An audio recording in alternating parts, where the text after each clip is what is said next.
is to change the world one leader at a time. So I'm pumped. We got an awesome guest speaker today. I'm going to pin his screen.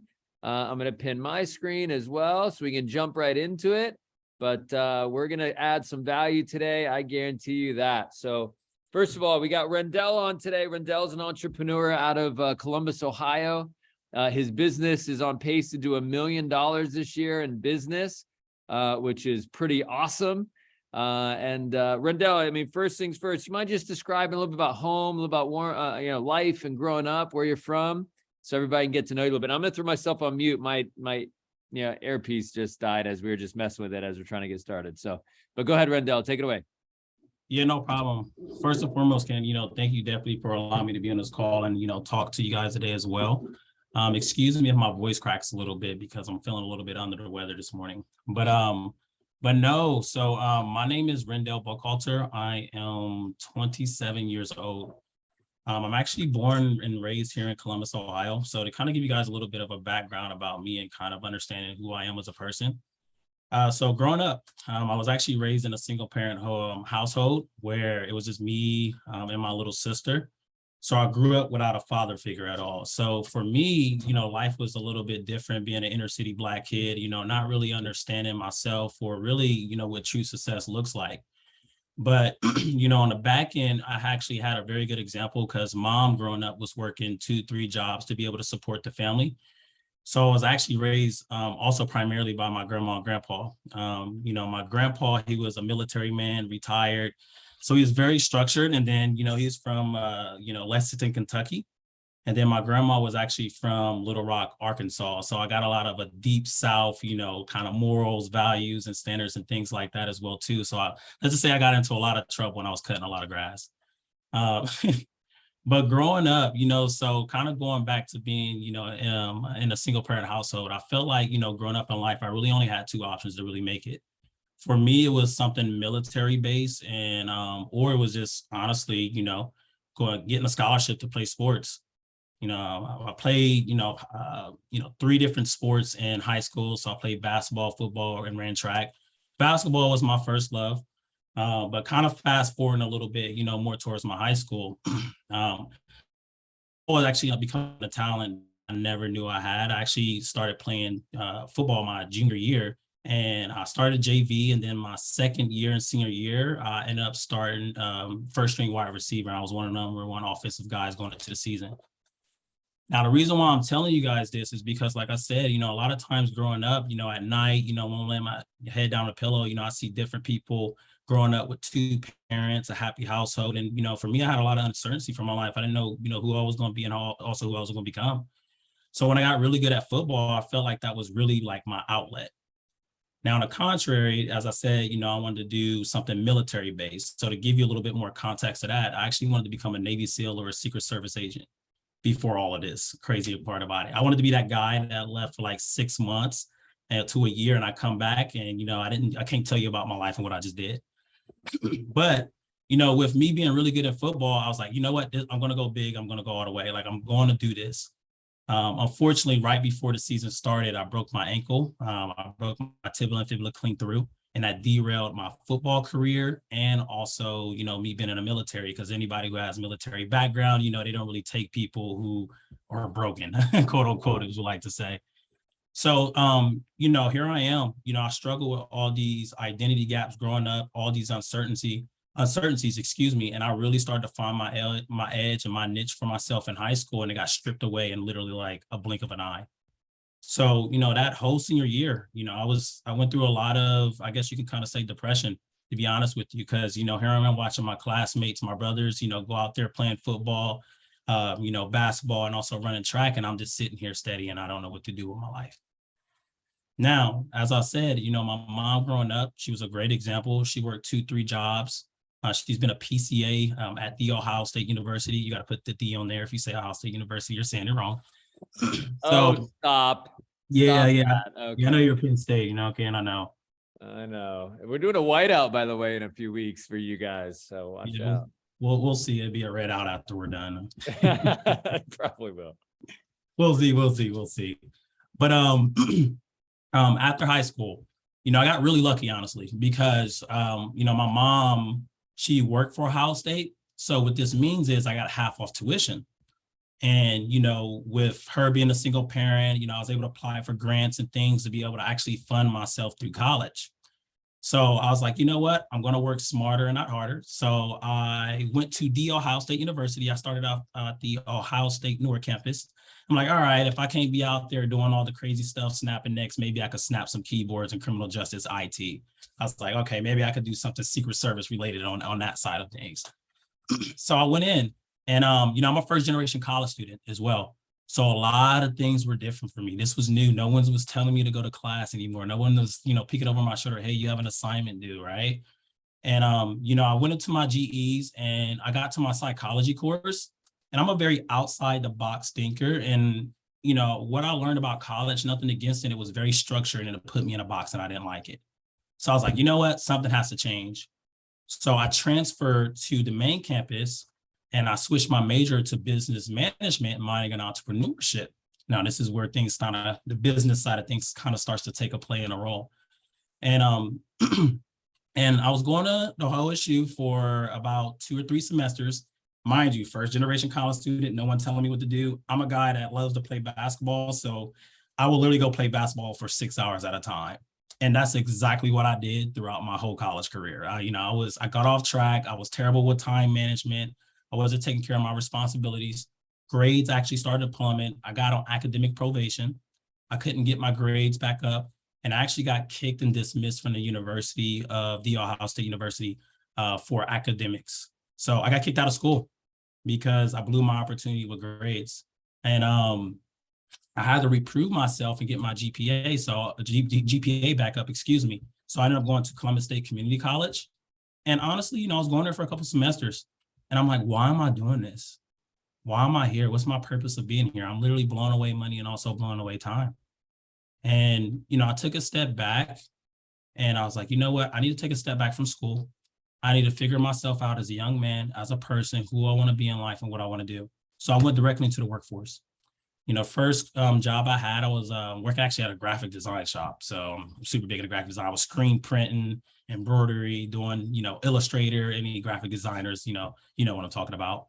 And after that, I went straight into warehouse work. I was like, you know what? That's easy money. I'm young. I got the time. Let me go ahead and put the investment in. And then that's where I really learned the hard work piece of working 10, 11, 12-hour days. And I'm like, okay, I got to work smarter. Like I said, I'm always about working smarter. And then this one I got into more so corporate America. I was actually at a call center before having my own business. I worked for Safe Light Auto Glass, just, kind of on there, just really learn my customer service communication skills. But really where I really started to learn my value and empathy for people is where I worked for Molina Healthcare. I was a Medicare and Medicaid representative. So I was just verifying health insurance, dealing with the elderly. I was that guy that called in where you try and get a prior authorization for a procedure. You didn't get approved. You were calling me and complaining, and I was sitting there helping you out. Now, I'm also a family man outside of work because this kind of plays a role into everything. And this is right around the time where I met my now fiance, Lisa. And she's like, I see that you're working really hard. And I know you got bigger goals. And for me, I was always a big visionary, but I wasn't a big doer. So I do contest a lot of reason why I'm here. She pushed me over the edge. She's like, hey, you need to go out and do you, and don't listen to anyone else, and go with your gut and what your heart tells you. So I was working for Molina for about 1 year and 7 months. I got sick and tired of being sick and tired. I couldn't move up. There was no growth or no development. And I went to the directors because they loved me. I was like, hey, what can I do to be in your position? They're like, well, Rendell, first you're going to need a degree. Then you're going to need about 10 more years of experience. And then, 2 things are going to happen. Either one, I'm going to retire, or 2, I'm going to pass away. That's the only way you can be possibly considered for my position. And then also a seniority base. Here I am at the time, I was 21 years old, and someone's telling me this. And for me, I really wanted to have my life moving by the time I was 25. So, I started applying. I was like, okay, I need to get out of this. Something needs to change. And, kind of fast tracking, that's when I met my now, mentor and also business partner, Adrian. She took me up under her wings. She taught me sales. She taught me how to train, coach, and develop people, how to become a better version of myself.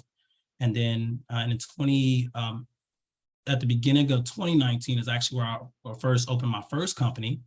I packed up, my family. I have 4 kids outside of work. So I got 2 boys, 2 girls. My boys are 11 and 10, and then my girls are 7 years old and 1.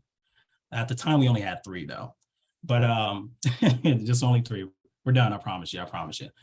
But I packed up my whole family to Pittsburgh, Pennsylvania. I had the opportunity to represent a client out there. And honestly, I got kicked in the teeth. I learned a lot about myself as a young man, as a business owner, as a father as well too, and as a leader. So here I am. I was 23 at the time when I first started running my first own company. And I learned a lot within that first year or 2. I had to pack up shop, unfortunately, and come back and relearn some things. Back in 2019 is when I got things back up and rolling. And, and we're here in front of you today. So that's kind of, give you guys a little bit more context and perspective on who I am and kind of like my upbringing. Love it. Love it. Love it.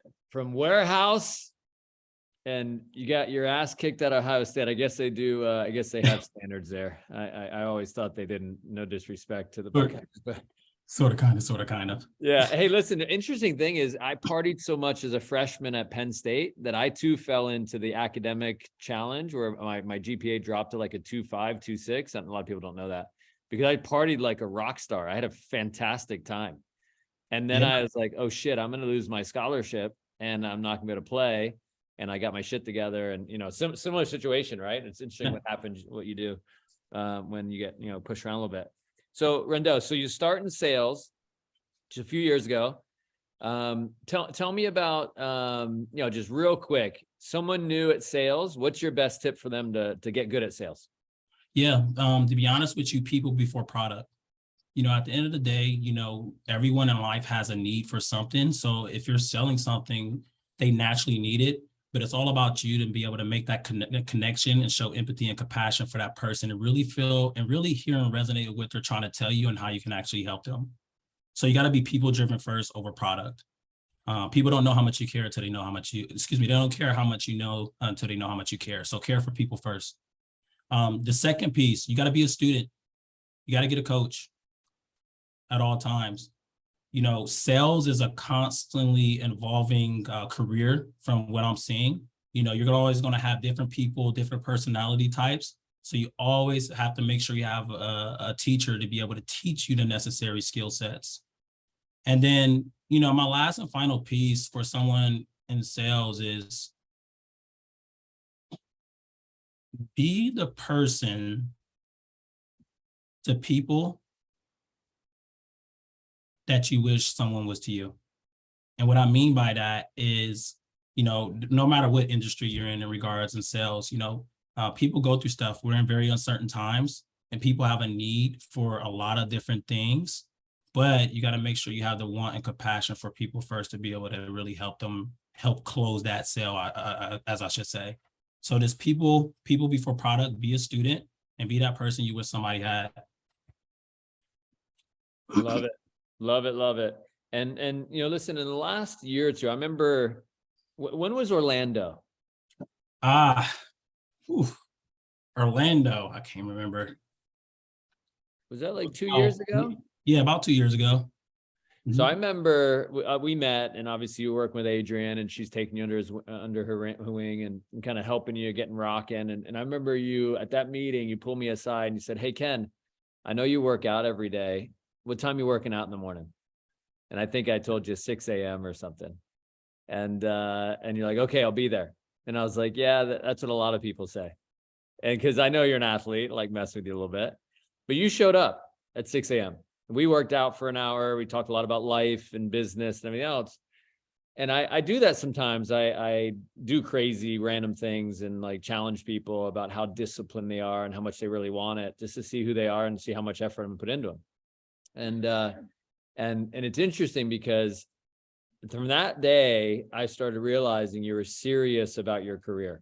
You're a young guy. You're an athlete, but you're serious about getting ahead. And speed it up 2-3 years later, a lot has changed in a positive way.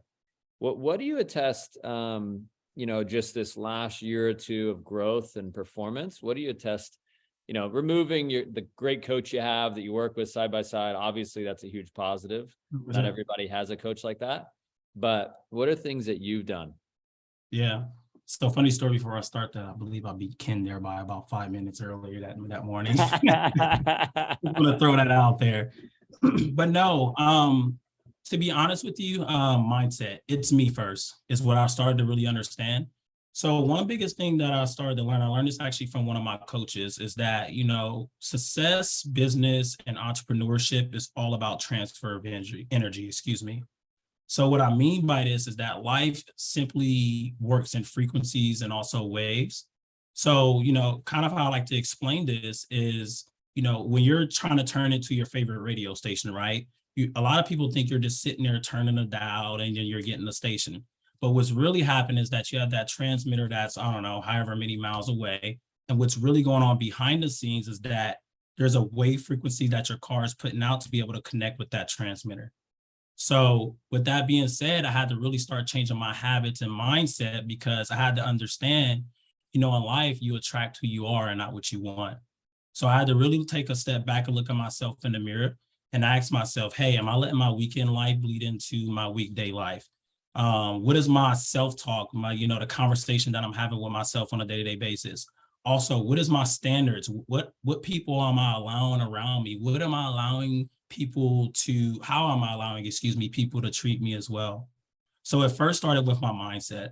I had to fix me first, because, you don't get energy, you release it. But depending upon the type of energy you release is what's going to end up coming back to you. And, and then I think the final big component piece was I'm really, really focusing on being present and being humble again in the moment. And like I said, I come from a single parent home background.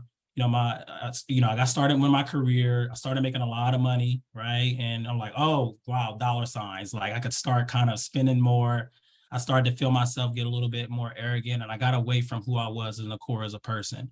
And, something about life is that, success is a journey and not a destination. So I have to remain humble and remember that Rendell, who I was first day one when I started my entrepreneurship career. I started to become an entrepreneur, excuse me. So, and, I think the last and final piece that has really, really changed is that I'm really just, I'm very intuitive about who I am as a person, who's around me, and how I'm affecting other people as well. So I'm more present. So, and the last and final piece, a lot of people go to their past for when they're going through pain, for confirmation and things like that. For me, I go there for clarity, to remember okay, in life, you got circumstances and situations, excuse me. You're going to experience different situations in life, no matter what. There's going to be something new. So when you go out there, there's going to be a new situation that you talk to with a customer. I just have to understand the circumstance is always the same in terms of keeping attitude, making sure I got my habits right, and make sure I'm being the best version of me for me, because I got to take care of me first before I be able to take care of everyone else around me. Love it. I ran a meeting yesterday. Rendell, you'll like this. I said, you got to hang out with winners. Yeah. You got to hang out with winners. And I didn't say wieners or whiners. I said winners. Right? Because it is what it is. But when you hang out with a crowd of people that are going somewhere, you hang out with people that are confident and believe in a better future, and whatever that looks like for everybody, you tend to raise your game, right? You're a football guy. When you played against guys that were going to the, playing Division I, you had to raise your game a little bit. I unfortunately am a Redskins fan. For anyone who saw Thursday Night Football, they suck. They're like the worst team in the NFL. The announcers are saying things around, yeah, we'll have a pretty good game tonight because these two teams are probably the worst teams in the NFL, with the Bears and the Redskins. Mm-hmm. Sure enough, it was a pretty bad game. I turned it off at halftime because it was 0-0, I think. But and that's what it is. But when you get Tampa Bay on the field, you get the LA on the field, the Rams. I mean, listen, it's a different game, right? So that's awesome. Good for you, buddy. I'm really proud to see you doing what you're doing. Yeah, really. It's been awesome. It. Thank you. So at times people want to accomplish a lot. They want to grow. They want to get ahead. They get big dreams, big goals. And we talked about being around winners, right? Sometimes there's people that give you shit. for thinking differently, by wanting to do certain things that maybe never happened in your family, like going to college. I'm sure you've dealt with people that said, you know, Rendell, people like from where we're from, they don't do this kind of stuff. Just don't even think about it. You're not going to ever do that. What do you say to those people besides F off? What do you say to yourself? To be honest, watch me do it. You know, there's nothing more that lights a fire in me is someone telling me I can't do something. I don't think it's possible at all, especially when I'm very dedicated and passionate about something.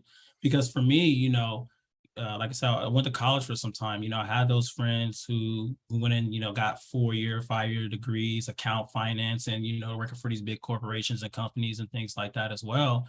They looked at me crazy because, you know, for our business, you know, we partner up with retailers, we're inside of those stores talking with customers, like, you're crazy for doing that. And, you know, it's one valuable thing that has always stuck with me to this point. One of my mentors told me this, said, Rendell, you know, there's value in things in life that people don't want to do, the hard stuff, right? He said there's a reason why the McDonald's worker makes $10 and the trash man makes $35. And I'm like, what does he mean by that? Like, okay, I really don't understand what you're talking about. And it really dawned upon me probably within this past year and a half to really kind of get serious about my career and growth and development. You know, where scarcity is at in life, that's where value is bred. And that's what entrepreneurship is. You know, not a lot of people take this route, take this road. It's a lot of dedication. It's a lot of time away from your family as well, too. So for me, what I say to those people is just kind of watch me do it. Love it. Love it. I saw something from, I was on a call recently with Grant Cardone, and he said something about a lot of people measure their time around the 40-hour work week they have. What I measure my time is what I do with the other 128 hours of my life. When everyone else is doing stupid shit, playing video games, I'm building my empire. 100%. You know, and it's true, right? So people work part of their life. Everyone has, you know, 128 hours or 168 hours in a week, whatever it is. 40 hours of it, you know, is when people work. But people who succeed in life actually do something with that other, you know, piece of their day, the other piece of their week. So very cool. So Rendell, you're how old now? 27. Is so weird to say. 27. Me too. That's awesome. Me too. So 27. What would you tell your younger self, 21 years old, if you had a chance to do a one-on-one, right? You're sitting in front of yourself and you'd say, hey, little Rendell,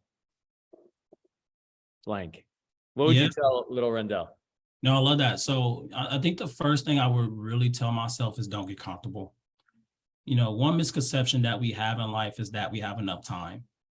Time is probably the most valuable, non-renewable resource that we have. So I would get started a lot much more sooner, and I will make sure, you know, when I do hit that next goal or I hit a next milestone, I don't get comfortable. I acknowledge it. I'd be satisfied about, you know, that I hit it, but it's like I still have more work to do. And then another piece of advice I would tell myself is understand and remember everything in life is relative. You know, nothing really truly has meaning or purpose to it until I compare it to something or two, I attach emotion to it, because my emotions dictate, you know, my actions, and my actions determine my results. And then, you know, I think, you know, it's kind of like a little saying and quote that I run by. I tell my guys all the time, you know, TRCPR, it's an acronym. You know, time and repetition creates positive results. So understand you just need to keep on giving it more time. You just don't have enough repetition. But when you keep on creating a repetition, naturally, you're going to end up having those results. And, you know, two more things. I think I would tell myself everything will be okay. There's a lot of times in entrepreneurship where I'm like, man, you know, it's not going well, right? It's not going well. You know, I'm stressing out because, you know, I have my family that, you know, I want to give back to and provide for, and, you know, I want to be the example. So, you know, now looking back at it, I understand those trials and tribulations and those lessons that I went through, those things that like, why me? I actually had to go through that to be able to affect people the way I want to, you know, affect them in a positive result. And then, you know, last but not least, don't compare yourself to others. everybody's journey in life is different. We kind of talk about this, I can't compare my chapter 1 to Ken's chapter 20, right? It's very easy for us to compare ourselves like, man, they have the life, they have the family, they have the cars, all these things. And this really lived true in your story, because long as you're focusing on your chapter 1, 2, 3, 4, 5, 6, it's just going to be impactful as like Ken's chapter 20, essentially, right? So, everybody has a truth. We all have value to add to the world and positivity. We just can't compare ourselves to others. We can't control the cards we were dealt, but we can control how we play them. So that's what I would tell myself. Love it. Love it. The only thing I didn't like about that, you said chapter 20. You should say chapter 7 for me or something. You know what I mean? Not Just kidding. Just kidding. Love it. Love it, Rendell. Last, hey, what are some goals? What are last thoughts? And we appreciate you jumping on this morning. This has been awesome, man. Thank you so much. Yeah, no, thank you. Thank you for having me on again. It's crazy because, people ask me a lot of times, like, what are your goals? And I feel like every time somebody asks somebody their goals, we talk about like the big things, right? Oh, I want to make $1 million, $2 million. I want to have all these fancy, nice cars and things like that. But, I'm only 27 years old, but the last 5 years of my life have been impactful for me in a very, very like good but odd way. So I've been really focusing on the simplicity of things a little bit more lately than normal. So my personal goal for me personally, what I strive to do, and, my business partner, Adrian, and my mentor is, kind of remind me of be present in the moment. That's one of my goals, is always be present in the moment. So like right now, nothing else matters right now outside of this world, but being on this call with you guys. Because if I'm not fully here and intentional, I'm not going to be able to, help affect people the way I want to. And then my community goal, ever since I was a young boy, I always wanted to become a philanthropist, do philanthropy work. So I want to travel the world, do public speaking, motivational speaking, help change people's mindset and perspectives of how they perceive things. So I just want to give back to my community from a mentality aspect. And then, for me, my family goal, I just want to be the best example I can to my family. For me, I didn't have the luxury of, what a great dad looks like. So, I kind of pondered on that for a long time. So for me now, more than lately, I said, you know what? I don't care what a good example is. I'm going to create my own good example. So those are kind of my goals right now that I'm really focused on. And I know if I focus on those 3 key areas of my life and keep my life simple, compound effect, right? Everything else is just going to be a end result, going to be a luxury for everything. Love it. Love it. Love it. And I'll add one more. It's go to the World Cup with me the next time it comes around. I know, I'm going to make that happen. I was very down that I didn't get to go to the World Cup because Ken has made me recently become a soccer fan. So yeah. So for the record, we took Rendell to one of the World Cup qualifiers there in Columbus, and we had some pretty killer seats and hung out with some of the players and stuff. And Rendell's like, "This is awesome." Yeah, it was awesome. No, I'm going to make sure I'm there, next time, and, little stuff leads up to the big stuff. So it's got to get back to the little stuff. So love it.